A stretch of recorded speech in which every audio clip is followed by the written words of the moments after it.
Okay. మీ ధర్మాన్ని గౌరవించకపోతే, మీరు ఇట్లా అంటే రాజ్యాంగానికి విరుద్ధంగా మీలో మీరే పోరాటం చేసుకొని, మీలో మీరే డిఫెన్స్ పెట్టుకొని, మీలో మీరే ఇది చేసుకుంటే, మీరు చట్టాలకి, రాజ్యాంగ వ్యవస్థకి, మన ఇండియన్ పినల్ కోడ్‌కి ఎక్కడ గౌరవించినట్టన్నా క్రైస్తవులైనా, హిందువులైనా. రాజ్యాంగ విరుద్ధం అని ఎక్కడుంది? మతాల మధ్య చర్చలు జరగకూడదు. ఎక్కడుంది రాజ్యాంగం? అరే మతాల్ని కించపరిచే విధంగా, మతాలకు సంబంధించి ఎదుటి వ్యక్తి యొక్క భావోద్వేగాల్ని, సరే అశాంతిని నేను ఒక ఆయన వచ్చారు అలా.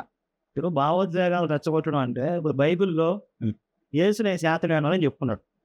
యేసు ఏమని చెప్పుకున్నాడు? నేను చేతకాను అన్న. నా వల్ల ఏమీ కాదని చెప్పు. వీళ్ళు పవర్ఫుల్ గాడిని ప్రచారం చేస్తున్నారు. ఎవరు? పాస్టర్.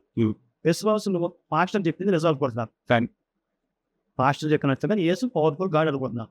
కానీ బైబిల్ యేసు ఏమంటాడు? నా వల్ల ఏమీ కాదు. నా అంతటి నేను ఏమీ చేయలేను.